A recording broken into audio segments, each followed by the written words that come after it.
We good? Mm-hmm. Okay. The Mac Observer's Mac Geek Gab episode 837 for Monday, October 12th, 2020.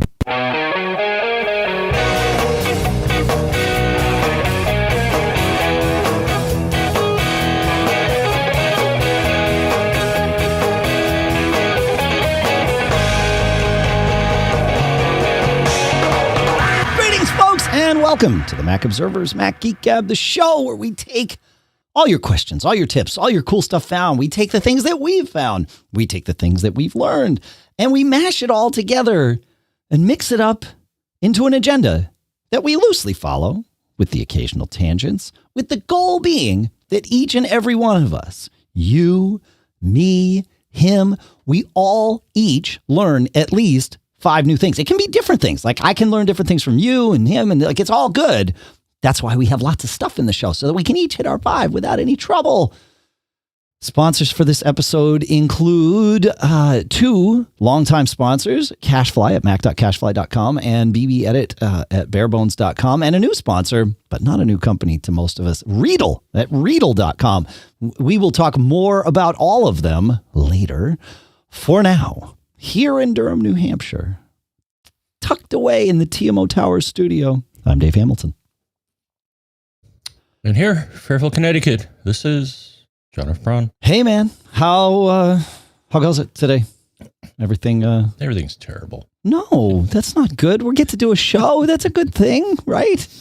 I like that part of the day. I like that part of the week. It's good. Everything else okay? Were you just being like you said, everything's terrible. I mean, pandemic wise, yeah. I don't like it either, but we don't really get to, anyway. Kurt, we have quick tips. I discovered a quick tip this week that I'm going to share too. Kurt will start us off though. Kurt says, I discovered by accident, suppose you are in the camera app on iOS, on Apple's camera app, and you have just taken a photo. Sometimes you want to inspect the photo to see if it is to your liking. So you tap on the thumbnail. Now you are viewing the photo full size on your screen. To get back to the camera taking process, you could tap the back arrow in the upper left corner of your screen, or you can simply swipe down in the middle of the screen. I find this much quicker, requires far less precision than trying to tap that little back thing up in the corner. And it's important if you want to get back because of a fleeting photo opportunity. Very cool. Yeah, I had no idea that this was doable. I don't know that I've done it before. It could be one of those things that seems like an obvious sort of intuitive thing. So many of us probably do it. That's the beauty of these quick tips is exactly that. So you rocked it, Kurt. Thank you. Very good. Did you know about that one, John? No. All right. Well, now see, we're already up to 1. We're at 1. This is great. I'm going to give you 2, John. One thing that drives me crazy, and I was not looking for a solution to this problem, which is probably why I found it. The one thing that drives me crazy is on the Messages app, and this solution only works on my Mac. So if you know of one for the phone, please tell us. feedback@macgeekgab.com.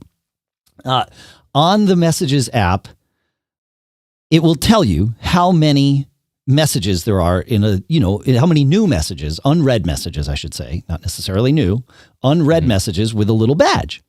And there is no way of seeing just the unread messages, at least that I know of. Now, on the Mac, I found, all by accident, if I control click on the messages icon while messages is launched, it will show me in the little, I'm going in the dock on the messages icon, control click, right click, whatever, double tap click, whatever your alternate click methodology is. And there's probably a quick tip baked in there somewhere too. With messages open, it will show you which groups or individual messages have unread and how many are unread in any given group. And now I see a message from a friend of mine that's probably 3 weeks old that I had no idea about. So that's awesome. But I will address it later because I'm doing a show now and I'm going to quit messages again because, dicey. Did you know about that, John? No. Yeah. Did you send myself a message? do you know how to do that on iOS? Because I don't. So I'm hoping somebody out there does and will email us because that would be good. Right. And they should email us. I think you said feedback@macgeekgab.com, Dave. I did. That's what I said. Yeah. I said feedback@macgeekgab.com. John, before the show started, you and I were talking. I was ranting about how I was having some time machine problem or another, and with my scheduling.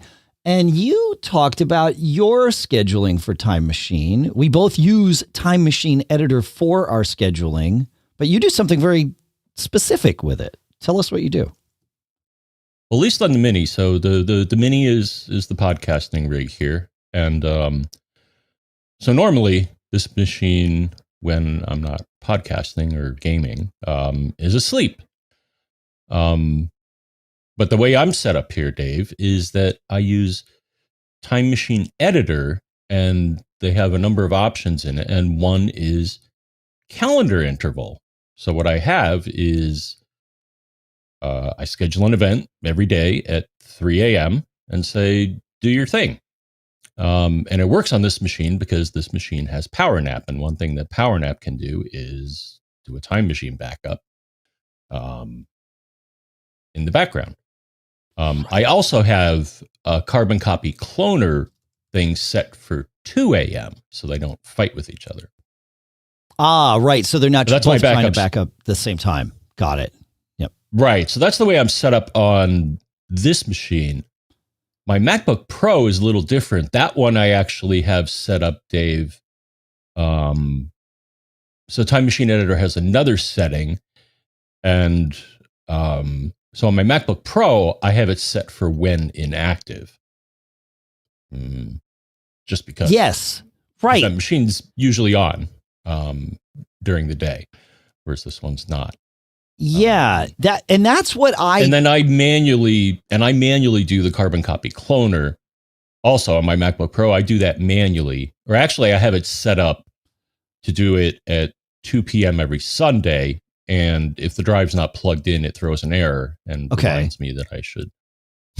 Yeah. So so it's set up if my backup drive is plugged in, it'll start it at 2 p.m. Otherwise, it yells at me, and then I have to plug the drive in. Okay, but at least you get a notification about it. Yeah, okay, that makes sense. Mm-hmm. That makes sense. Yeah. All right, interesting.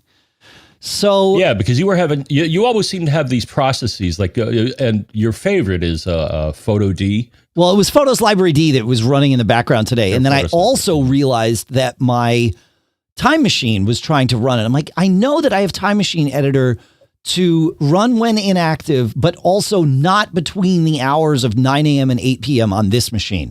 And that serves me well. Mm-hmm. The trick with TimeMachineEditor, which is a third-party scheduler, is that you have to turn off the first-party scheduler, aka Apple's scheduler, and they don't entirely make this clear. You have to go into System Preferences Time Machine and uncheck the Backup Automatically box. That simply is Apple's hourly scheduler. And evidently I've had it on for quite some time. So, or some time. I don't know how long it's quite, but I'm sure it got turned on when I had to fix the Time Machine backup and delete and re-add. I'm sure it was like, oh, well, we should schedule this for you. But that overrides or runs. Actually, I don't think it overrides. I think it runs in parallel to anything TimeMachineEditor does, but TimeMachineEditor cannot stop it. You have to turn it off. So anyway, but you're right about PowerNap. And I guess we still call it PowerNap. I thought that Apple had changed the name of it, but it's still listed as PowerNap and Energy Saver. But when we had Mike Bombick on the show, he taught us that if you go into your carbon copy cloner tasks and you click on the schedule or edit the schedule for your task, you can have it not wake up the screen by essentially leveraging PowerNap, where you, in the system sleep section of the schedule for any given task, you can tell it to wake the system. You can tell it to wake or power on the system. And then the option he taught us to choose is run this task when the system next wakes. And that way, if it's woken by PowerNap, PowerNap wakes it without waking the screen. And this is a wonderful thing. So that's how at least that's how I use Carbon Copy Cloner. And that way you don't have a big screen on and, all that stuff. So anyway. John, you have another quick tip from listener Neal, I believe. Yes, we do. So Neal says, on the last episode, there was some talk about using BBEdit to allow searching through large amounts of text or program output, which is very handy given BBEdit's ability to handle huge amounts of data. Often I might take the output of a command line tool and pipe it to various utilities, including grep to search for certain content. But the problem with grep is that you don't see the entire context of the matched lines. Yes, you can show lines before and after, but it's not necessarily the same view. Often, I will therefore pipe the output of the command to BBEdit, which is very handy for capturing what could be lengthy output and then being able to review and search it easily. For example, ls space -l space vertical bar space BBEdit. ls being, of course, the list files command. Right. So I tried it, and it didn't work. Oh, okay. At first. Well, here's what you got to do with BBEdit is you have to install the command line tools. It does not do that by default. Right. So once I did that, it installed BBEdit for the command line. And then there's a few other things that I got to fiddle with, but it also installs 3 other things. BBDiff, which I'm going to assume compares 2 things and shows the difference. BBFind and BBResults. So that's going to be my homework to see what those can do for me. Yeah. That makes sense. Huh. Right. Yeah, I love Thanks, those Neal. BBEdit command line tools. I've been using those for a while, and what I love about it is if I'm in the terminal and I want to edit a text file, I just type BBEdit and the name of the text file instead of like VI or Nano or whatever. And now I'm editing in BBEdit with my mouse and all that good stuff. So yeah, it's good stuff.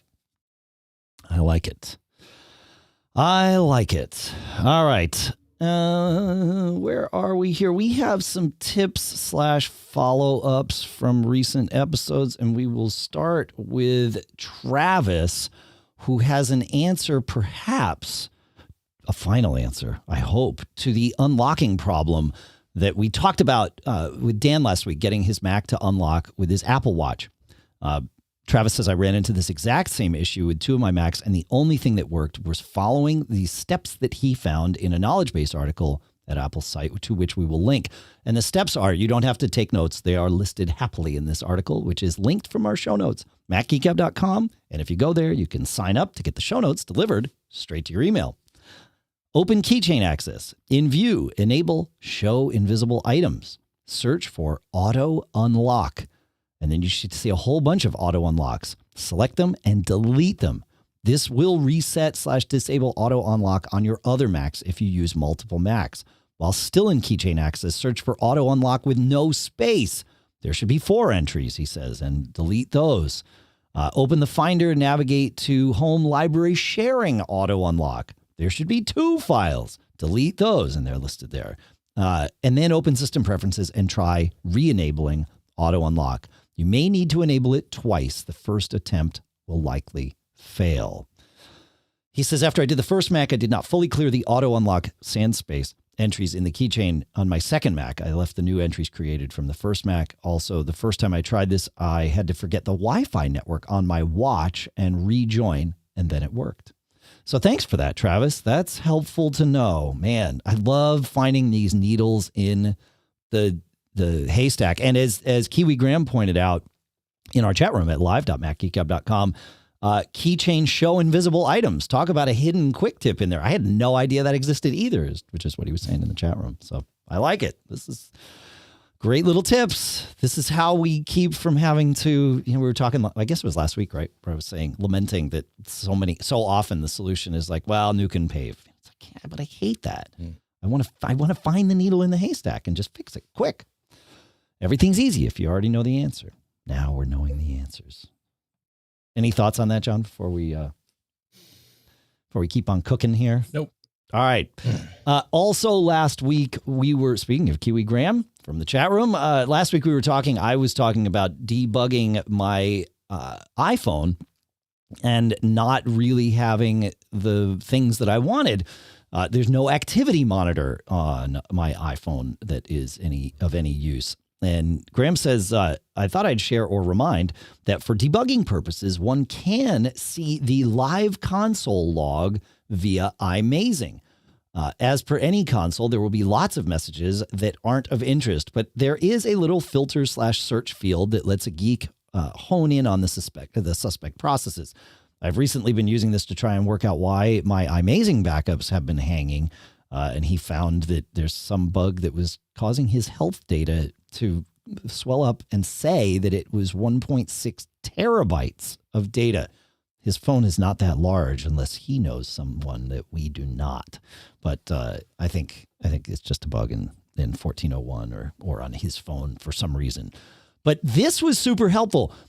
This does one of the things that I was hoping to be able to do, which is to see any of this diagnostic information while not attached to power, because that's the key to seeing what the phone's doing when it thinks it's not doing anything. And so I did that with iMazing. In fact, my phone was in my pocket. So it wasn't even, the screen wasn't even on. I had not woken it up in quite a while. I was just sitting at my desk answering some Geek Gab mail. And I immediately was able to pull up the log. And as you would expect, as Kiwi Graham cautioned, there was just stuff like flying across the screen. But there's a pause button. So that's helpful. And, I wanted to get a feel for what, normal looks like, because that's how we best troubleshoot. And I saw two things running that I still haven't sorted out. One was that install D was saying failed to retrieve the IO service matching the device node for private. I don't know what private is. It's like hidden. And then also along with that was container manager D saying things that were either errors or success. Like there were some weird things. So it feels like maybe there's a stuck install or something, which is entirely possible. I have a lot of apps on my phone. I probably need to start my new iPhone with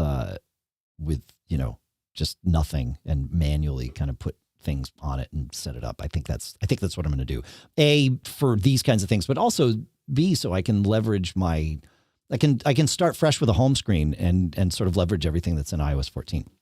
Speaking of new iPhones, Apple's announcement is Tuesday. We will be doing a special episode right after that. So tune in for that. You can watch us record it live.macgeekgab.com and or we'll put it out on all the feeds like you're used to. But I did notice something on my phone, John, while I was looking through these logs, and it said it was HEARD, HEARD, which in parentheses the log says hearing utilities, and it said availability, and it was looking for HC message device name key David's hearing aids. Now, longtime listeners will remember that I tested out those Sigma hearing aids. I forget the model number. I will look it up while we are talking here. But I thought, man, I haven't used those in a long time. What the heck is this? It was the Signia. I said Sigma. Sorry, Signia Pure Charge&Go 7NX. So I'll put that in the show notes if anybody's interested, because they were fantastic. Really had some fantastic features and really, excellent iPhone integration. But I had not used these in a very, very long time. I tested it out, and then that was that. And I thought, well, that's interesting. So I looked in Bluetooth devices to see if it was, looking for if it was there. No, not there. I thought, well, but clearly my phone knows about this. In fact, I don't even think I had tested it with this phone. I think it came across as Cruft with a migration. Sure enough, I searched in settings for hearing aid and I found it. I should bring my phone back up here. In accessibility, my hearing devices, I think is where it was. And sure enough, there it was listed. So I removed that. And maybe that'll help my battery life if it's not looking for a device. I can see why an iPhone would be very eager to find these hearing devices, and that would be important to you if you had that. But if you don't have that, and it's still looking, maybe it's burning some extra CPU. So this this log, can be helpful. Still, a nuke and pave might be the easiest answer, but yeah. So I already found one thing, and I'm curious to see if my battery life is generally impacted, hopefully in a positive way, by removing this thing from there. So yeah, I know. You had a tip, John, from go ahead. Sorry, did you have? The one thing. At one point, maybe you can't anymore, but I thought you were able to use Apple's console to look at what was happening with a connected iPhone. Connected. I think that's the key. I don't think Apple's utility will show you logs for a not USB connected phone. Oh, all right. Oh, I maybe it will. I was able to do that once. Maybe it does. Yeah, you could entirely be right about that. I didn't think it would show me it if it wasn't connected via USB. And of course, then you get all the things that are going to happen when it's plugged into power, and that starts to get at best confusing and perhaps even misleading, because there's things an iPhone will do on power that it will not do when it's running on battery, because it's it's trying to be conservative with power, which it should be. So, all right. You want to take us to Martin? Martin has a follow-up, I guess. You mentioned SD cards in the show. I had one break open the other day and was most surprised to find the read-write tab was not electrically connected to the small chip inside. That would explain John's writing to the device while in the read-only position. As you said, it's down to the host whether it obeys the request or not. So yeah, don't buy cheap SD cards. Yeah. In my case, though, it actually was one of my docks that was not honoring or looking for this signal. One of mine did and one of mine didn't. I don't know. I should write to Anker about that. Yep. See what the deal is. Interesting. Or maybe it was just a one-time weirdness. I don't know. Sure. Yeah. Sure. Yeah. Very interesting. Cool. Kiwi Graham does confirm that the macOS console does show the iPhone console log for Wi-Fi stuff. So yeah, you're totally right, John. That's great. All right. Well, that's good to know. So you don't necessarily even need iMazing to be able to do that kind of troubleshooting. Why can't it just show me activity monitor? We're steps away. Well. All right. Where are we on time here? We have some questions. We have some cool stuff found. We have some Wi-Fi stuff. Let's go through our questions. I think these are going to be relatively quick here. Philip asks John. He was specifically asking something, but he says I'm looking for a weather app that has a widget that can be put in the notification center or in the iOS 14 widgets. Does anyone know if Dark Sky has this feature? Right now, I use Hello Weather on my phone. And this is interesting. I have lots of weather apps on my phone because I test lots of things. And I only found one weather app on my phone that has a widget, and that is Apple's weather app. I don't like Apple's weather apps widget because it doesn't give me enough information. So I use Widgetsmith, which does allow me to create and craft and hone my own weather widget, which I have in a smart stack on my phone.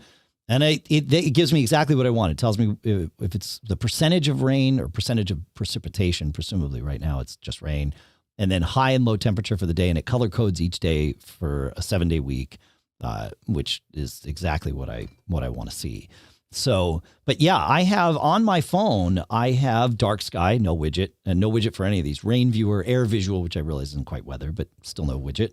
Snowflake, Storm Radar, and then my personal favorite weather app, which is Wonderground by Weather Underground. So, and the only widgets I'm offered are Apple's weather app or Widgetsmith. So if anybody knows of weather apps that have widgets, let us know.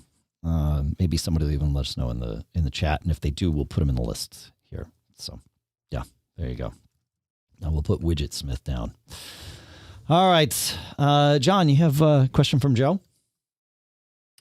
Yes.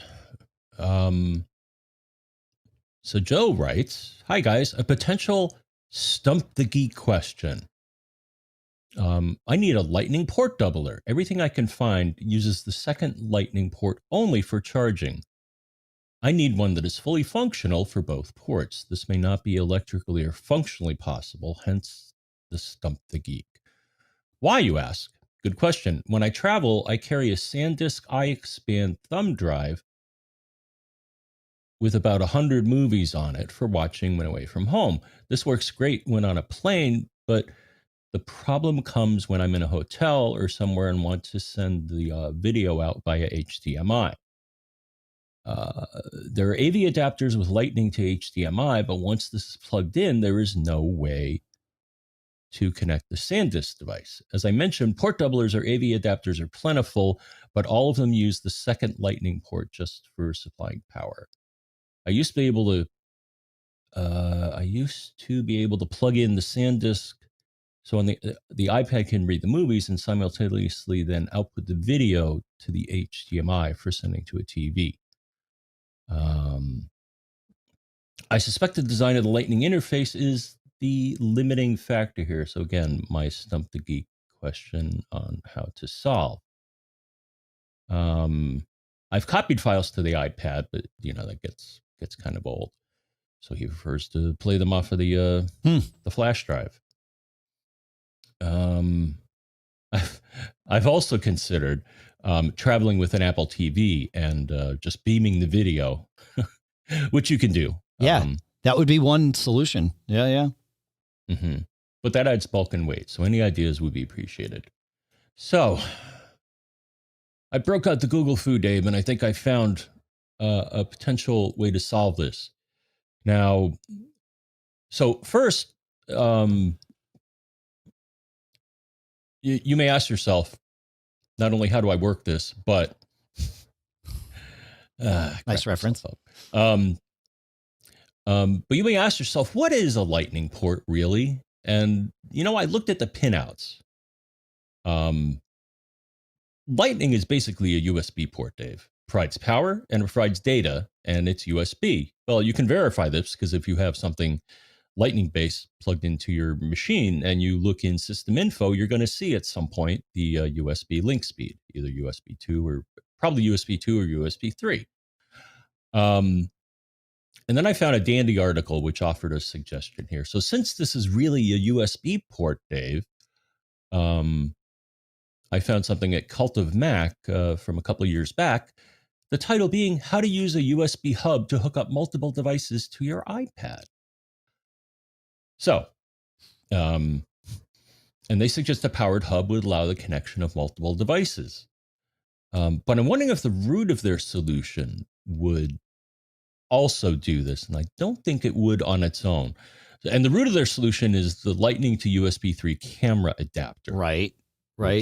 As you can imagine, has both a Lightning port on it and a USB-A port. And the iXpand drive that he has is similar. The one I have is that one end of it is a Lightning port and the other is a USB-A port.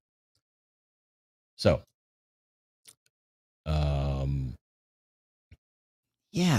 the feedback was the SanDisk iXpand is the same one I have, but near as I can tell in testing, the USB only works when connected to a computer. It doesn't even work in TVs with USB.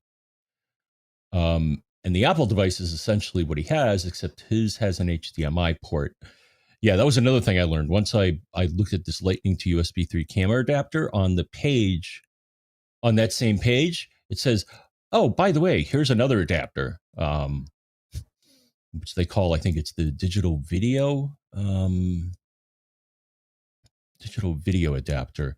But they also make an adapter that has both an HDMI port and a Lightning port on it.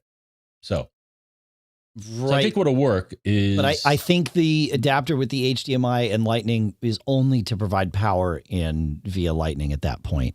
I think it's the same issue because you're using the data portion. Like it breaks out power versus data right at that point. And so you get data to the HDMI. And I think you're right that Lightning is mostly USB. I know that Lightning can also pass. No, Lightning can't pass audio. You might be right that it's just USB. Certainly on the new iPads, and when I say new, I mean relatively new in that they have USB-C ports on them instead of Lightning ports. On those, it's very, very easy to connect a dock to them, a USB-C dock, and do all the things that you want to do and more, right? In fact, there are some USB-C docks that are built specifically form factor-wise for the iPad, but any of them, in general at least, will work. In terms of the phone, I think you would go with the Lightning to USB 3 camera adapter because that just that turns your Lightning port into a USB-A port, and then you connect a hub to it and go from there. I think that's the path here. Brian Monroe in the chat room confirms this. He says, yeah, just use the USB-A port and break it out from there, and you're good to go because you can pass power in. You can pass data across it. It opens that world up. So that's the answer for sure. Yeah, good, cool, fun stuff. So it's not really doubling it, but it is converting it to something that you can then double, if that makes sense. I hope I know they're thicker and all that stuff, but I would love to live in a world where my phone had a USB-C port and I could be done with Lightning ports, but I don't think that world starts Tuesday. I don't think, based on what the rumor mill tells us. So, but maybe someday, maybe we can hope. Yeah, cool. Thank you, Brian Monroe. Thanks, John. Thanks, Joe. One last quick sort of general question here from listener Mike. We were talking about relaying at our home screens and all that stuff, and Mike says, before I updated, the phone icon was on the first screen next to Safari, messages, and music icons. Now it is on the last screen of 7. And in its current location, it is inconvenient to use. Yeah, understandably. He says, is there any way to move it back to the first screen? So, yes, there's a few ways. And one of them, I think, is going to be the trick. So go to the screen with the phone icon and then tap and hold to get it into jiggly mode, right? And from there, you could do the, painful procedure of dragging across each of your 7 screens until you get back to the home screen. That's not my favorite way to go. If you're using iOS 14 with the app library, you could go and turn off all but the first screen and then get it from the app library and just drag it over. But that now requires you turning things off and on. My favorite way is to make sure you have at least one opening in your phone's dock and drag the phone icon down to the dock, swipe over to the first screen, drag it up from the dock to where you want it. And the dock acts as a nice little holding pattern, and you don't have to drag from screen to screen to screen. So those are my favorite ways. Do you have any others, John? No, that's a work for me. There you go. Yeah. Okay, cool. All right. We have some cool stuff found to talk through. We have all kinds of things to talk through. The next thing that I want to do, though, John, if it works for you, is I want to talk about our sponsors for today. Cool. All right. Our first sponsor is certainly not a new company to anyone who has listened to this show for any length of time, but they are a new sponsor for us, and it's Readdle at readdle.com. Readdle has been making apps on the App Store since the App Store opened day one 12 years ago. Over 150 million people have downloaded their apps. Apps like Spark, Scanner Pro, and PDF Expert have all been highlighted with the Editor's Choice distinction by Apple. PDF Expert won App of the Year from Apple. They're a self-funded company with over 200 people. They know how to make apps that solve your problems. Documents is one of those apps that we talk about all the time. It is, it's all your files all in one app. That's what they say, right? And it's true. They have added so many iOS 14 widgets with their apps Documents, which I just mentioned, has widgets for recent and favorite files, widgets for music, widgets for file actions, right? PDF Expert, widgets for recent and favorites. Their Calendars app that's simply called Calendars. There's widgets for events, tasks, and conference calls. These things look fantastic on the iPhone. Very cool stuff. You've got to check it out. And they're great people too. Readdle, Readdle.com. I know you've seen their apps before. Take another look. Dig a little deeper. Readdle.com. Our thanks to Readdle for sponsoring this episode. Next up, Barebones software. You know about BBEdit. And of course, you know about BBEdit 13.1 because BBEdit 13.1 completely revamped their Markdown preview, which is such an important thing. Markdown is such a valuable language for describing the way you want things to look, right? It's way easier to think in than HTML, I think. And it's easier to read, really, is the reality. And they've revamped their previews, so it happens a whole lot better. In fact, they've revamped previews for a lot of things, and you should check that out for sure. There's a new run Unix command, right? So that you can run Unix commands right there within BBEdit. You can run a Unix command to do something to your data, to your drive. Really cool. And of course, HTML Tidy has returned. Yes, it's the Tidy suite of commands for HTML and XML, including things like reformatting, correcting simple errors, and checking web accessibility. So go check this out. I know we went through some of the geekier things in BBEdit this time around. That's okay. We can be geeks. We can not be geeks. The tools apply regardless. And that's one of the things I love about BBEdit is I can do all kinds of different things, including the geeky stuff. Go check it out. Barebones.com. Our thanks to Barebones and BBEdit for sponsoring this episode. And now we get to talk about CacheFly. You know, we have been using CacheFly here at Mac Geek Gab, I want to say, for 14 of our 15 years, maybe even longer than that. CacheFly, we say it at the end of every episode, CacheFly are the ones that provide the bandwidth to get the episode from us to you. And they do it efficiently. They do it quickly. They are great partners. It's a wonderful company and a wonderful service. They know what they're doing in terms of getting data to people. Well, they also know what they're doing when it comes to making sure data gets to people quickly. And that includes not just raw data like your media files, but also your website. They've got their own web content optimization solution that links in with your engines, your website, and delivers it quickly to people everywhere. You know how important it is to have a fast-loading website. If it loads slowly, Google will forget about you. No one will find you. That's bad. Well, the good people at CacheFly know how to do this, and they're even going to provide a free optimization consultation for you just for being a Mac Geek Gab listener. Yep, just for you. You can know exactly where your site stands today with a Lighthouse score report and then learn how CacheFly's web optimization solution can help add 60 points instantly to your score. This is 60 out of 100. So yeah, most of us have websites in the 10 to 15 range. You definitely want to bump that number up. Visit mac.cachefly.com. That's mac.cachefly.com. Our thanks to CacheFly for providing the bandwidth to get from us to you and for sponsoring this episode. All right, cool stuff found time. And I'm going to start with Anker's new charging survival kit. Specifically, though, in their charging survival kit. So they've got their PowerPort 3 2-port 60-watt connector. It's got two USB-C power delivery ports, obviously, on it. And it's got two cables, a USB-C to USB-C cable for charging and a USB-C to Lightning cable for charging. So super handy stuff. But what it has that's really cool is the new Anker Nano, or as they call it, the Anker PowerPort 3 Nano.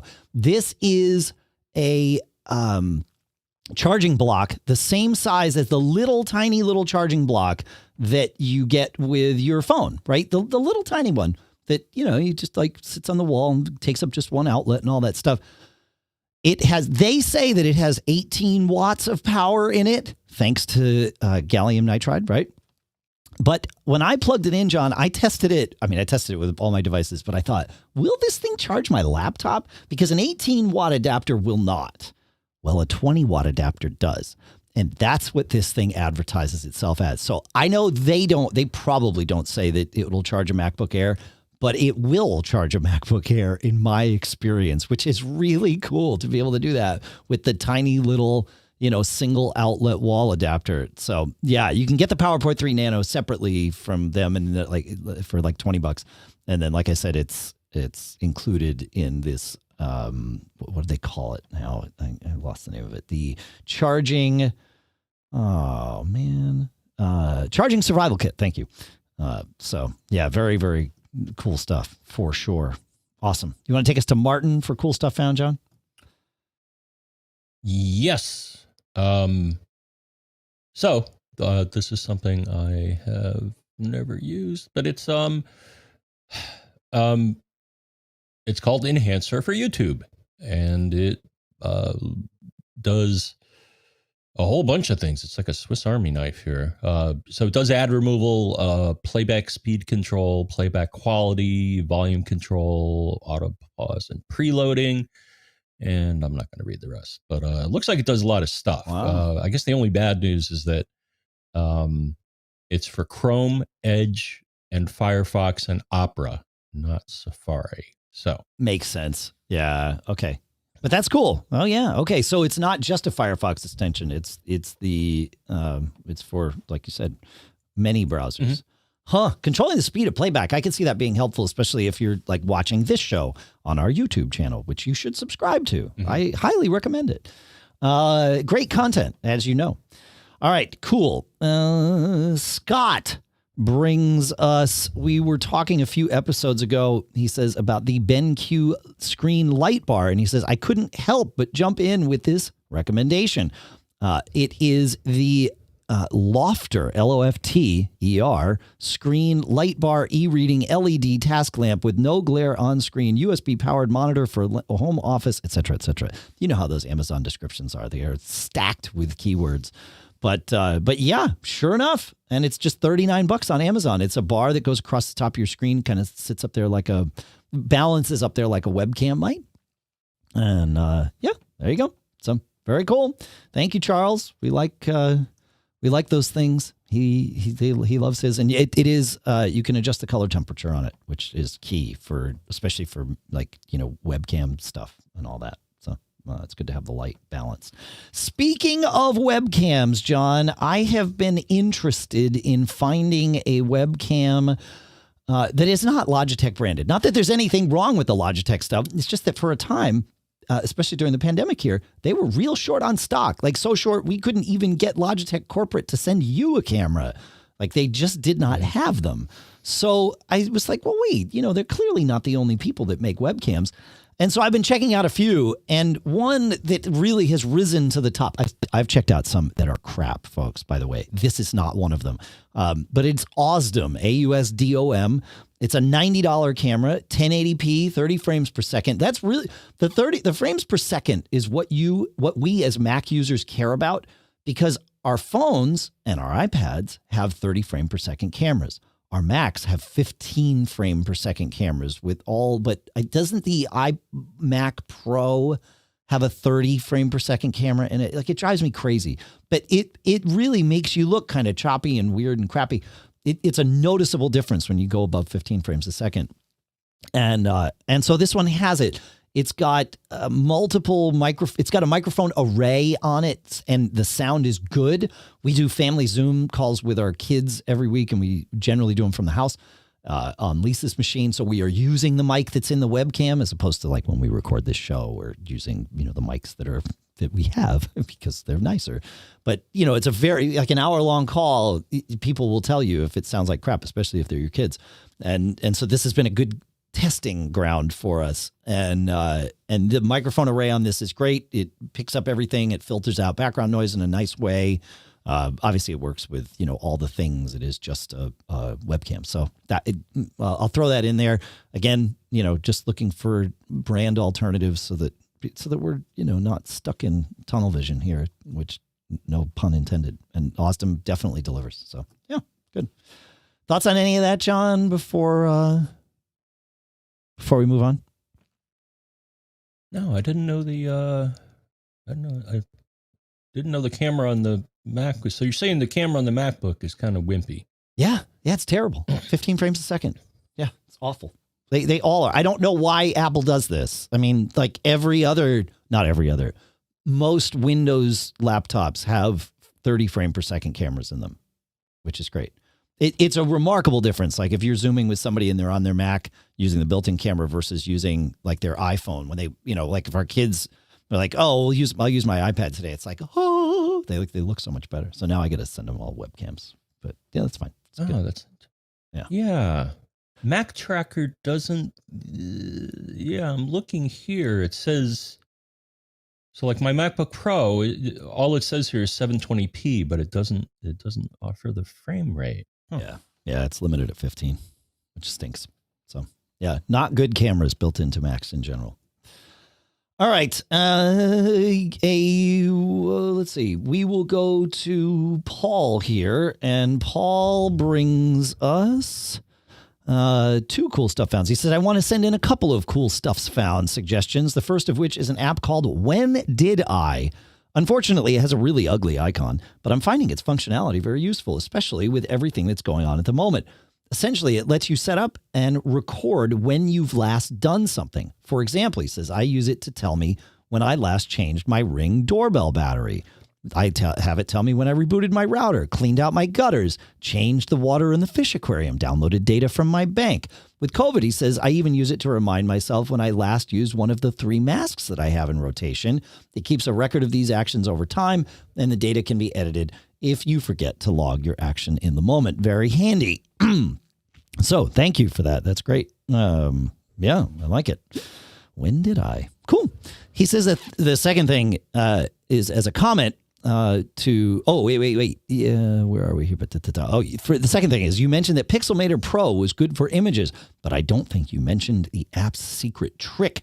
If you're using Pixelmator Pro, you can switch it to become Vectormator simply by pressing Command-Shift-V keyboard shortcut, and watch the tools and palettes instantly change to Vectormator, meaning it becomes a vector design tool instead of a pixel design tool. To switch back to your Pixelmator with photos, press the same keyboard shortcut again.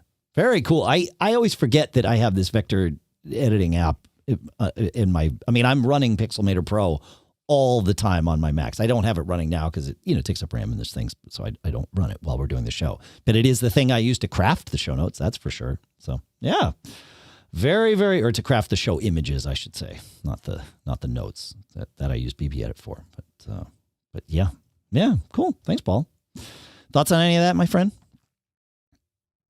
Moving on up. All right, it's time for some Wi-Fi stuff, John. We got plenty of time. We will let Michael ask this first question, and take it away, Michael. Hey, John and Dave. This is Michael calling in from Long Beach, hot as heck, California. Question for you. I have a TP-Link Deco 5 mesh system in my home. Have one in the living room, kind of where the coax jack is, and, have my TV plugged in via Ethernet, Fire Stick plugged in via Ethernet, etc. Then I have one in my bedroom, and then I have one in my home office, 2 satellites. But I'm wondering, is there any benefit to plugging in my computer and my wife's computer? She's in the bedroom working. I'm in my home office working. Is there any benefit to plugging into those satellites via Ethernet cable? Will there be more reliability? I don't think there'll be speed increases, but will there be more reliability is what I'm wondering. Because, it'll drop off occasionally, a lot of lag on Zoom calls, that sort of thing. That's what I'm wondering. So thank you.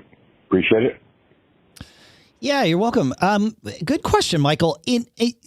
Every situation can be different, right? So it's impossible, we always say, to truly diagnose specific Wi-Fi stuff remotely without being there and trying, because even when you're there, you don't know if something's going to work because you can't see the radio waves and what's interfering with them. However, along those lines, yeah, in general, if you turn your computers from being Wi-Fi devices into not Wi-Fi devices, then you theoretically are imposing less interference, less scenarios where where your Deco, your mesh access point you're doing what's called multi-hop, right? Where your Wi-Fi hopping to the Deco and then the Deco is hopping back to the source. So if you can eliminate one of those hops by plugging directly in, then yeah, you eliminate some latency, but you also give the Deco the opportunity to focus its Wi-Fi on the, on its backhaul as opposed to the front haul to you. So yeah, it probably would make things better. I always recommend if you're doing, a satellite, a mesh satellite to say your TV scenario, from wherever your router is to your TV or to your home office or whatever, then plug things in Ethernet to that. In fact, even get an Ethernet switch and hang it off of the Deco. If you need more than, in this case, 2 ports, you can plug into multiples. And again, I mean, it's all going to go over the same backhaul anyway. So decluttering the Wi-Fi realm in that room can help. Your issues, though, might be related to having spotty backhaul connection. And in that case, then you either want to move that Deco so that it's, a little closer to the base station unit, or put a second one in and do multi hop, which is fine, to get that happening. So I don't know. That's how I would head down that path. But I would start with exactly what you're asking, plugging things in Ethernet and see if it makes better. So I don't know. What do you think, John? Sounds good. Okay. All right. You want to take us to Jürgen, John? Yes. And here's a quick one. Yes. Let me just. Yeah. So Jürgen, I'm going to guess he's over in Deutschland. Yes. Or Germany. But when I wrote back to him, I wanted to put the umlaut over the U because that's how you spell Jürgen. Yeah. Something you could do on the Mac, if you hold down pretty much most any key. So in this case, hold down the U key. After a few moments, you're going to see a list of all of the variations with a number below them. Yeah. So if you need to put a special character in something, hold down like the same thing. So I think A, you can also maybe put an umlaut over. Yeah. So same thing. If I hold down A, I see a list of all the variations with all the different marks. What? So I had no idea. So if I were going to type an umlaut, I thought you were going down the path of do Option U, because that's the key for an umlaut, and then type the letter that you want to be underneath it. And you can't do like an umlaut with a D underneath it, unfortunately, but you can do like an I or an A, as you pointed out. I had no idea that you could hold down the key. For me, for whatever reason on this computer, when I hold it down, and it may just be the app that I'm in, it puts my thing all the way down in the corner. But it's fine, and I can then choose by saying, okay, it puts numbers under them, and so I can say 4. I want an I with an accent, or I don't know, whatever. That's pretty cool, man. Yeah. Nice little quick tip. All right, you can take us to Jürgen. Is that? Yeah, I wonder if that works on iOS as well. Yes. But, it definitely works on iOS. Yeah, if you hold the key down, then you get the options. Yeah, for sure. Yeah. Yep. Didn't know you could do it on the All right. So, anyways, Jürgen says, up until last week, I got my internet connection via cable. I got the chance to get fiber and signed up for it. Since last week, I now have cable and fiber. I'm thinking about keeping both as to have a backup if one fails. So far, I have 2 routers for cable, 192.168.whatever.1, and router 2 for fiber, 192.168.whatever.2. I can now set the router on each device on my network to use cable or fiber. Wouldn't it be nice if that switching would be done automatically? I did some research and found that there are routers with 2 WAN ports. Unfortunately, the 2 modems are too far away, and I would have to go through some trouble to put in some new lines. My next thought was to install router R3 and point my devices to that. So in case one connection fails, I only have to change the route of R3 and not every single device. I have a TP-Link Archer C7 as a spare router and tried to put it in bridge mode, but it's not working. I'm not sure if R3 is the problem or if my strategy is flawed. What would be the correct solution? Is using R3 and R4 and pointing them to R1 and R2? and all my other devices to R3 or R4 the correct way? Or are there some other routers that can do some automatic switch-in, maybe even with load balancing without needing to be connected over WAN? Or is there a software solution? Wow. So here's what I came up with. So one thing you could do, though I don't think this is the best solution, you could bond your two connections in the Mac doing something we'll call link aggregation.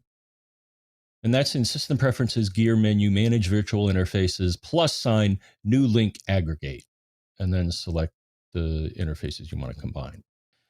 So I think that there's something else. Now, when he said load balancing, that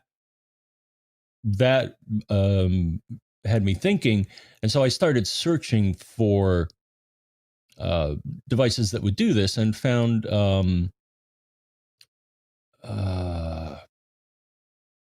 so get a box that can combine multiple WAN ports. I remember back in the day when I was doing corporate stuff, we had some F5 load balancers, and they still make those, but those are big boy devices, or big girl. But I did find an article, top 11 best load balancing routers for Wi-Fi load balancing. So it's not just Wi-Fi. Right. Yeah, this is the whole WAN. Kind of inaccurate. Yeah. Yeah, and the article listed some. It listed one from TP-Link, which looked pretty good.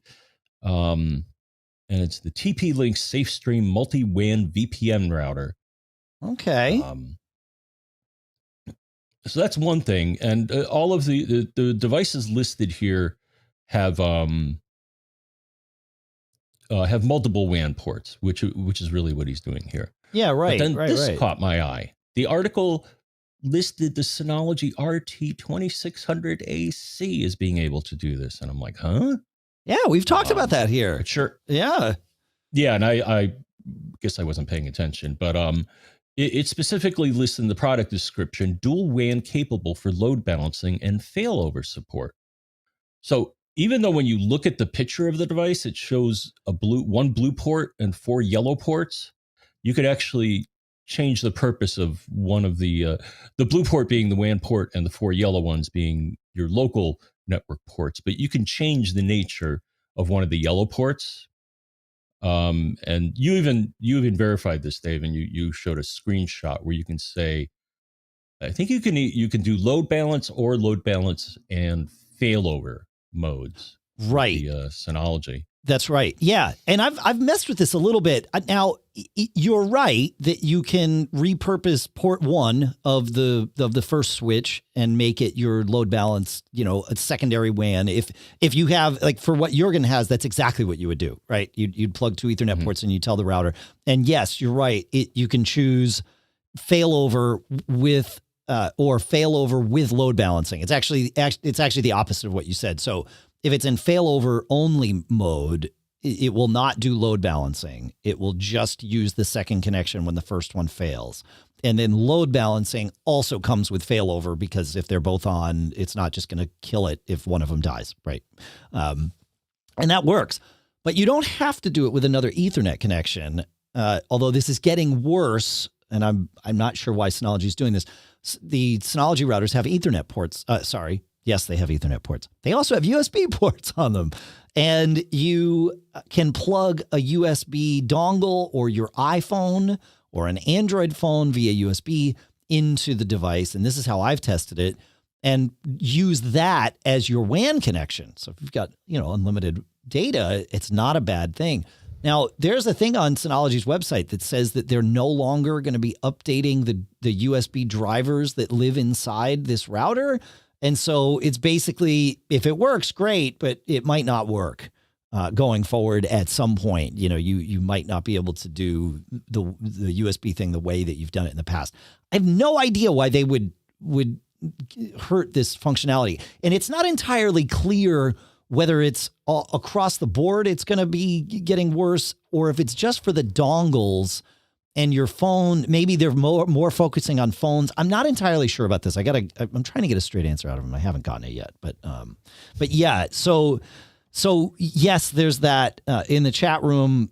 Sonic Wall was mentioned by Brian Monroe as an option that'll do, load balancing / auto failover and that sort of thing with multiple WAN connections. So it is doable. Really, I mean, what makes the Synology router special is the software that they put into it, right? I mean, it has a lot of the same hardware that other 4x4 dual band routers have. It has a fast enough CPU though, and enough RAM to be able to run what Synology calls SRM, which is Synology Router Manager. And it's the reason that even though this, what now, 4-year-old, 5-year-old router is still sitting at the top of many lists of standalone routers, it's certainly at the top of mine. Consumer Reports just this month, or maybe end of last month, rated the Synology, again, 4-year-old, 5-year-old router is like, best in class, which just blew me away. It's like, oh, I'm not crazy. Other people see this too. And it's because they put enough RAM and horsepower in it to get us now. Now, it does not support Wi-Fi 6. So will Synology come out with Wi-Fi 6 stuff next year? I sure hope so. But yeah, it's all about the software, because it's just, it's 5 Ethernet ports and they're VLAN'd into a switch and a WAN port, but there's nothing saying that if it's a programmable switch, which clearly it is, you can say, oh, we'll take that one and do this with it. And there's other things that you can do with it too. You can dedicate a port for your VoIP service so that you're getting, quality of service on that one port and treating it a little differently. There's all kinds of things that you can do with the Synology router. But again, it's just software. And this is kind of the reason, now that I think about it, John, for years on this show, I was obsessed with running third-party software on my routers. I would run, it started with Tomato, but then it was DD-Wirt for years. And that's how we created our sort of quasi-meshes initially. And these were just consumer-grade routers. And we took the consumer-grade software off and we put this, geeky-grade software on. And then we're able to do all of these kinds of things. And DD-Wirt, I'm nearly certain would have allowed me to do this kind of thing with it.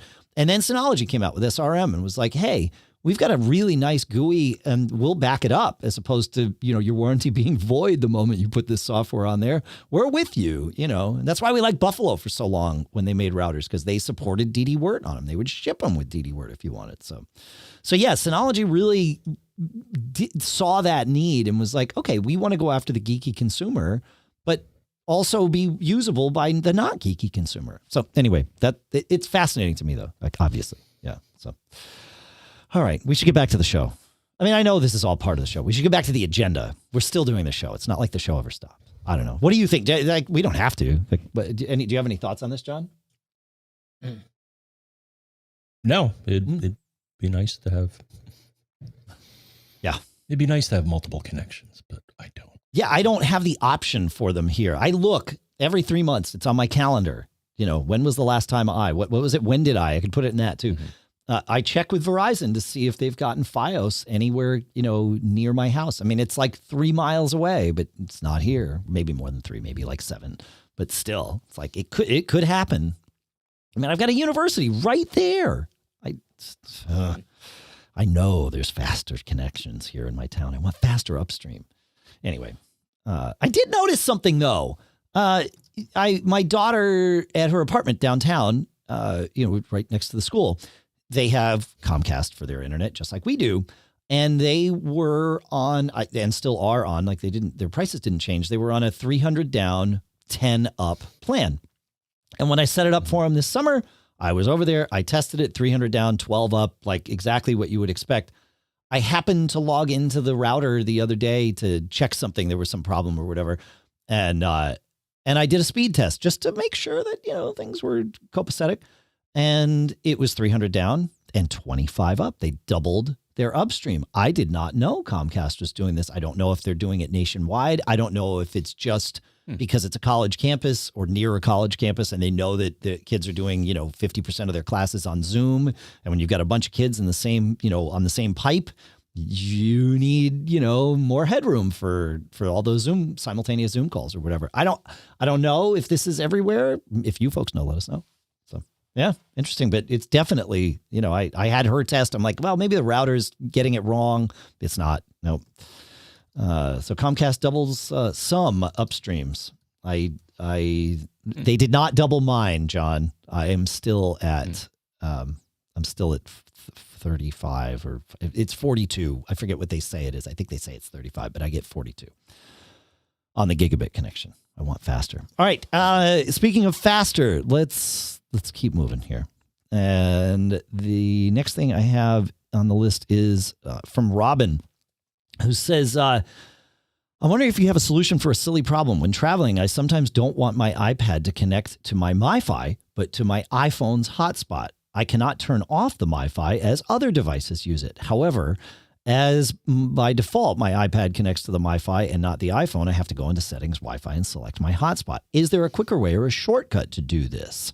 I can't seem to find a solution. So yeah, if you long press on the Wi-Fi icon in the control center, iPhone, iPad, it will let you select the Wi-Fi network. So you bring up Control Center, you see the Control Center, long press on the Wi-Fi icon, and now, I think as of iOS 13, iPadOS 13, it will give you a list of all the Wi-Fi networks that are nearby, and you can choose that one. Another way of going about this would be to go into Settings for Wi-Fi, tap the I next to the MiFi network, and turn off the auto join. That may not be exactly what you want. You just want to switch to your phone so that you're connected there. And the first method I mentioned is probably a better solution for you. So yeah, interesting though. Fun stuff. Thoughts on that, Mr. Braun? No. Okay, cool.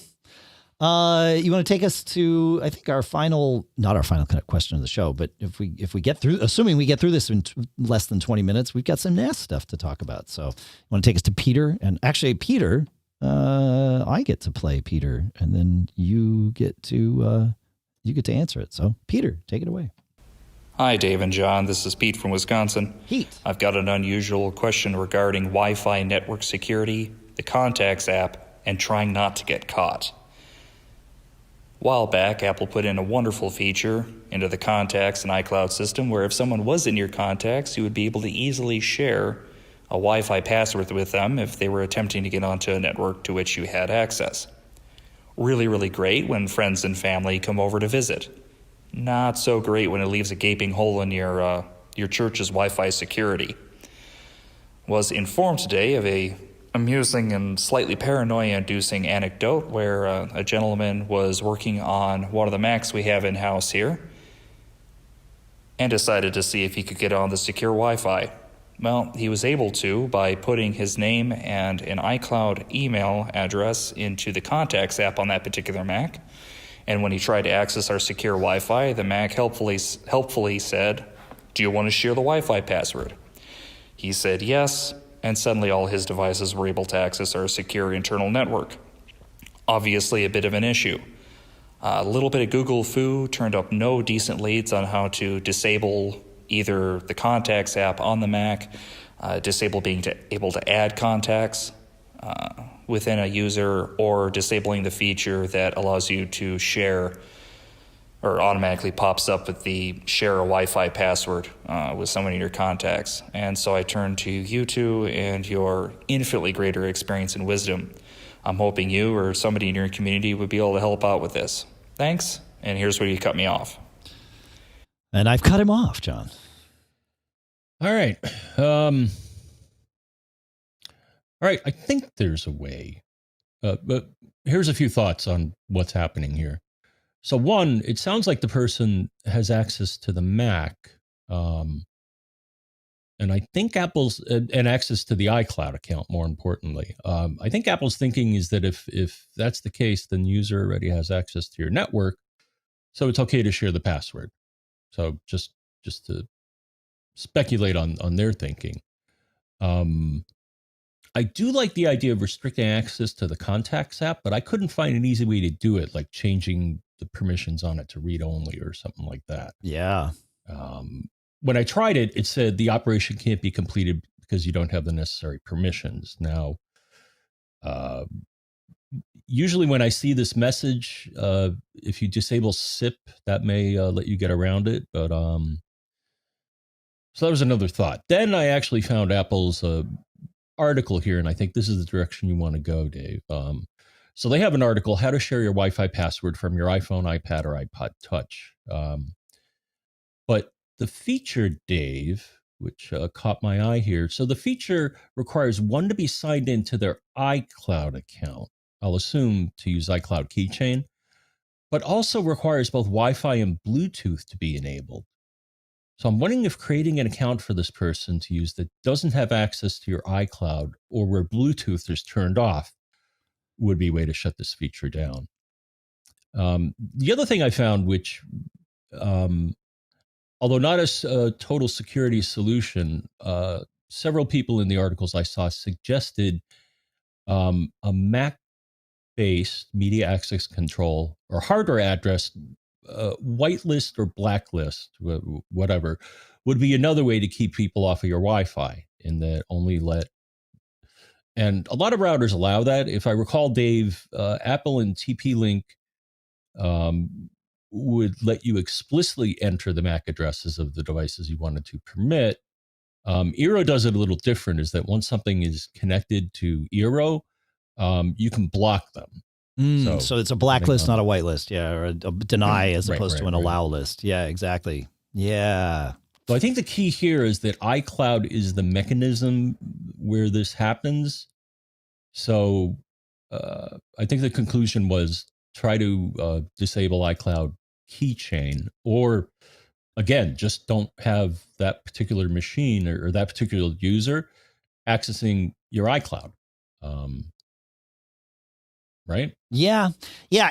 So, I mean, this problem would happen if you or me were invited to their scenario, right? Like, let's say we were both invited, but they said, John, we don't trust Dave. So, we're only going to give you access to the Wi-Fi, but it's fine. So they give you access, and then, maybe they don't tell you that they're trying to block it from me. Right. But so they give you access. They don't tell you that I shouldn't have it. And now, you have become network administrator because you can share with anyone because you and I have, we have each other in each other contacts. At least I presume we do. You're in mine. I don't know if I'm in yours. So maybe you have me blocked on your phone or something. I don't know. But if you didn't, assuming we're both in there, then yeah, it's going to ask you if you want to share. And I've had this happen at when I'm at the theater, right, where if I'm working, or even if I'm watching a show or whatever, but there's an internal Wi-Fi network that's only used by the staff of the theater. And of course I use it because I'm there and I work, and, and I've even been on stage and seen it say, hey, do you want to share the Wi-Fi password with so-and-so? And it's like, I really probably shouldn't do that, because if I hit share, it's going to send the credentials up to them. But yeah, it is. iCloud Keychain is at the core of all of this. And there is, other than, I like your idea of, have that machine not signed into iCloud. That doesn't really solve the problem. An allow list versus a deny list of your MAC addresses is absolutely a good way to go if your router supports that. Another good way to go if your router supports it is to have certificates, not just using password, but have, a cert that needs to be installed on the device. And a lot of enterprise routers do this. You get this at a lot of enterprise scenarios, right? Where, you log in to their thing, you download a cert, that cert is now on your device. And that cert will not be shared across this mechanism. So that would be one way to do it. Yep. Actually, the Wi-Fi that my ISP offers actually uses that. I think it's called WPA. WPA Enterprise. Yep. And the first time I tried to connect to it, it's like, hey, you here's a cert for you to add, so you can then get on the network. Yeah, one trick is Comcast does this too. I think they've all sort of standardized on one so that users can roam on each other's. But with Comcast, the cert puts in the 3 Wi-Fi networks that Comcast allows, which is fine, and your credentials. If you don't have that certificate on Comcast and your credentials, you can log in to the secure Xfinity network by putting in your Comcast email as your username and your Comcast email password as your password. You do not need the cert from them. It's easier with the cert, assuming it's actually easier. But if you need to get connected, then you can just do that. And that's worked fine for me. So yeah, that's another way to do it. Yeah, I like it. All right, let's go ahead. Oh yeah. Well, here's one more point. So another suggestion would be to get a Fing box. Why do I say that? Well, when my friend Barry was over, he wanted to, our friend Barry was over here. I shared, my password with him because I wanted to let him on the network. No sooner did I share that password, I got a notification that there was a new device on the network. Fing will let you manage or boot them off if you want to. So whenever it sees a new device, it'll come up and say, hey, you want to manage this or deal with this? Right. And I could have said no. Yeah, right. You can decline that. Oh, I like it. That's good. Yeah. Cool. All right. Well, are we good on this one? We have some questions about network storage, mostly Synology, because that's the best network storage devices for people like us, in us sort of, consumer, prosumer, geek range. This is it. So anyway, Andrew asks, I just downloaded Synology Assistant for my Mac a few minutes ago, and when I attempt to open it, it tells me that it cannot be opened and to contact the developer. And so we got him opening it because I think it's a non-signed app. And so with any non-signed apps, this part of this is not about networking at all. You can go, if you double click it, it will tell you I can't launch. If you right-click it, like go in the Finder, go to Applications, right-click the app, choose Open. I know it seems like the same thing, but this shows an intention. And you get a different option in the dialog, which is Open it anyway, or something along those lines. And it will allow you to open the app, and then it will remember that you allowed this app, and you'll never have to think about it again. So that's how you open this app. However, Synology has a way of finding all the Synology devices on a local network, regardless of whether you have this app or not. And it is simple. You just go to find.synology.com, and that will scan really what it does is it looks at what other Synology devices have registered with the same IP address as the one from which you're coming, right? So your local network has one IP, and it will find it. Or in the case of IPv6, I think it looks for anything in your range, and it will tell you, yeah, here's the things on your local network. And, when I launch it, I see my DiskStation and my router, and yeah, it's good stuff. So that's how you find a Synology DiskStation. John, you want to take us to, unless you have any thoughts about that, you want to take us to Neal? Yes. All right. Neal says, for the past few weeks, I have been having a problem with my Synology no longer being available to Bonjour or ZeroConf, if you prefer. My Synology is named Gluon, so I should be able to connect to it or ping it as gluon.local. Okay. But that will simply fail at least once a week. If I reboot the Synology, all works as it should for a time thereafter. Today, I SSH'd into the Synology when it was not properly responding and did a PS space aux space bar space grep space AVAHI. And it showed that the daemon was running but not working. After rebooting, I got the exact same response to this, so it doesn't look like there was a process missing. I looked into var log and found a bunch of messages from AVAHI that were complaining about an IPv6 change. So I don't know if that was part of it. He's on an arrow.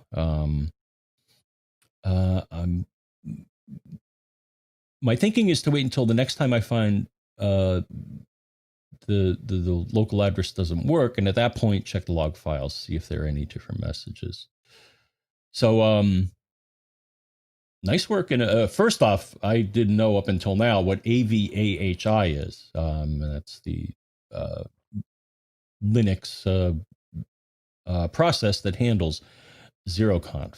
And it sounds like he knows where to look when it's failing.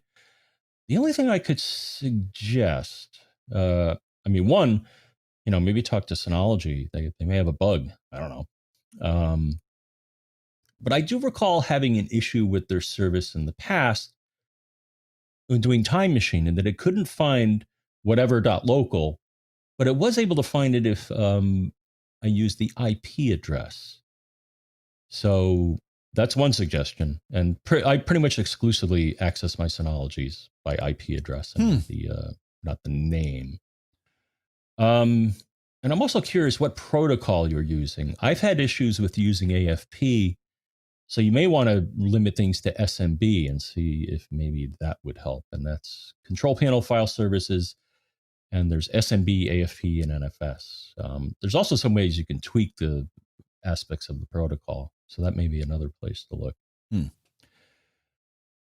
So, yeah, that's all I got. Yeah. I'm seeing at least in the Wikipedia article about Avahi, that it is similar. It is a zeroconf engine, but it is not just another name for Bonjour. It says Avahi's performance resembles that of Bonjour, sometimes even exceeding it. However, Avahi can lose services when managing large numbers of requests simultaneously. So it sounds like maybe there's, at some level of network traffic or whatever, it stops participating. I think it would also, I don't know how much the router, I guess the router doesn't have anything to do with this, but I've always thought it did, but maybe not. Yeah, maybe that's the point of this. I have experienced this issue, not just with Synology stuff, but with others too. The .local things work until they don't, and then they don't until they do again. And that's frustrating to me. So I assigned names in my router's DNS server to all of my devices, not just my DiskStations, but my computers. Everything gets a name. Now, some of them, the name is inherited by the DHCP server. If you go in, you go into system preferences, sharing, you can put a name there for computer name, right? And that name is passed along to the DHCP server. So if, it will, in many cases, do this. So I assign to my DHCP server, I signed a network name. I called it internal.network. Don't ask me why I did two things. It was a decision I made a long time ago when I didn't really understand this stuff. But anyway, my local network is called internal.network. So if I want to get to my iMac in the office, I go imacoffice.internal.network, and boom, it's there. It's doing a DNS lookup with the router. So if the router's offline for some reason, then it's not going to find it. Then I need to try and use the .local thing, which I guess does not use the router. But this way, I never have any issues. I don't even think about using .local.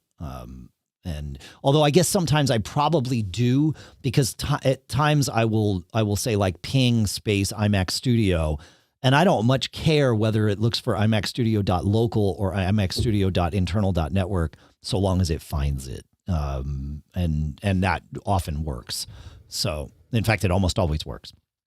So yeah, so that's another way around this, is just add it to your router, man, and stop worrying about Avahi. So I don't know. I know that's not the fix, but it is it's the fix of the symptom, not of the yeah. Anyway, how are we doing here? We get one more, because this is one of those important topics in my opinion. Mike writes, he says, my couple-year-old Synology DS918 Plus got caught by lightning yesterday. Everything else plugged into that surge suppressor was fine. Perhaps some nastiness came through the Ethernet. Yep. Regardless, no lights at all, except the green light on the external power brick is lit, but I am unable to power on the unit. It may need a new power supply, or the unit itself may be dead. In the interest of time, I'd like to throw some money at this and purchase an identical unit. Can I take the drives out of this old Synology, put them in the new one in the same order, flip the switch, and no one would be the wiser? It says, I most likely have backups of everything, but I'd like to essentially replace the box and go back in time. Go back in time. What say you?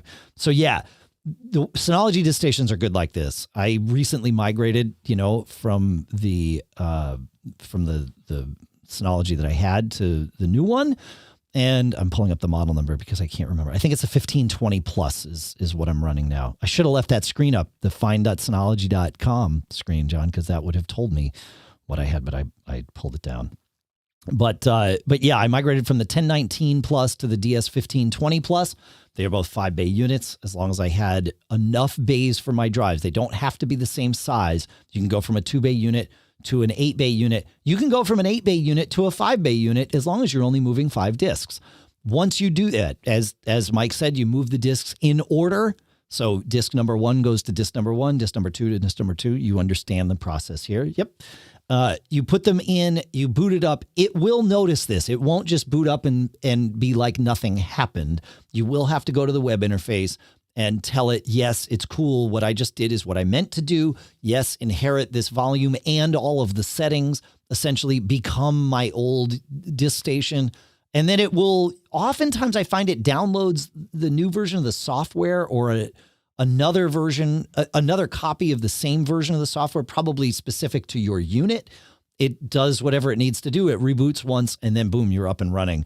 You might want to go into Package Center and make sure all of the apps that you have on there are up to date and actually launched. Sometimes they are, sometimes they aren't. But by and large, you're looking at, I found it to be probably a 40-minute process. I was going to say 30, but I feel like, it might be a little longer than that while you're waiting for it to boot the 2 times. So give yourself an hour and you'll have time to make a sandwich. So there you go. Yeah. But I'd buy a UPS to put your DiskStation on. I love the APC ones, but we've been using the Amazon Basics ones here in the house too. We have lots of them. We put all of our electronics on them. TVs, routers, DiskStations, Macs, they are all on UPSs. Not only does that protect you from, this, but it conditions the power.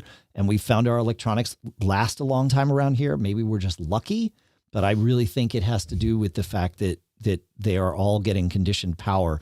When power fluctuates, it really messes with those power converters and causes heat to generate. So I think there's probably something to it to give things nice, clean power all the time. Even if you never have brownouts, cleaning out the power is good. And you probably do have brownouts and just don't know it. So, and the cool part with the DiskStation is if you get a UPS that has a USB connection, you can plug the DiskStation into it and have, just like you can with your Mac, and have the device shut down when it knows that it's about to run out of juice, which is nice. So I don't know. Any thoughts on any/all of that, Mr. Braun? I think this is our last one for today, unfortunately. Just how it goes. But any thoughts on any of that? Nope. No. All right. Well, then it's time. Have you joined the UPS realm yet, John? No. I recommend it. It's fun. Makes life easy. Plus, it's cool. You can have your devices shut down. I got to figure out if you have, like you would, the way you have your, just logically, the way you have your setup there, you could have one UPS that ran your router, your Mac Mini, your Switch, and your DiskStation. You could only plug either the DiskStation or the Mac into the UPS via USB, not both. I wonder, I know that like if you plug your DiskStation in and you have a second DiskStation, it can get its cues from your DiskStation and know like, oh, okay, I should, like the second DiskStation can know it'll shut down. I wonder if there's a way to run that kind of engine on the Mac, to like subscribe to network power events over there on that thing. I don't know. So yeah, because the Synologies can do it. It's super easy. It's right there in the, where is it? If I go into control panel, energy, power, what is it? Hardware and power. And I go to UPS, I can enable UPS support and enable network UPS server. And then, yes, by IP address, you allow things. But I wonder if like other computers can join a Synology's network UPS server. All right, well, like I said, we were done with the show, but we'll research this. If any of you know, let us know. We would love to hear from you. And if you're a premium contributor, use the premium address, premium@macgeekgab.com. We love to be able to prioritize your questions, even though we really do. I think this week we got to everything that came in this week. I think there's still some stuff from last week that we didn't get to, but we will. But we prioritize the premium stuff and that stuff we always get to because, it's how it goes. So premium@macgeekgab.com. Love to hear from you, but we'd love to hear from all of you. And really thank you for all of your questions and tips and cool stuff found that you sent in. This is what makes the Mac Geek Gab family work.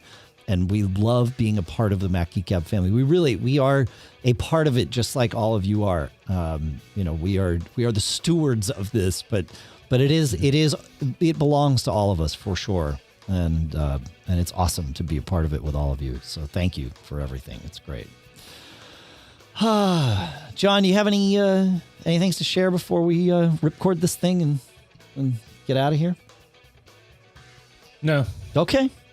Well, thank you for listening. Thanks for your reviews at macgeekgab.com/reviews. We would love to see more of those come in. You can edit an old review if you've already reviewed us. That's totally okay. Thanks to CacheFly, as I mentioned. In fact, thanks to all of our sponsors, including Readdle, as we said in the episode, Barebones Software, Smile at smilesoftware.com/podcast, Otherworld Computing at macsales.com, Eero.com/MGG, Lino.com/MGG with the extra $100. It's awesome. Or the $100. It's not an extra. It's free $100. Credit over there. I don't know. Check it all out. Go check out Readdle's stuff too. I'm digging back in. I'm loving it. Good.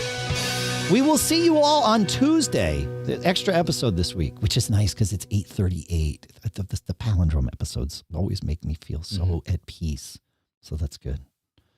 All right. John, anything before we play us out of here? Any last thoughts? Yes, my last thought, probably not for the day, but my last thought for now, Dave, is don't get caught. Made on a Mac.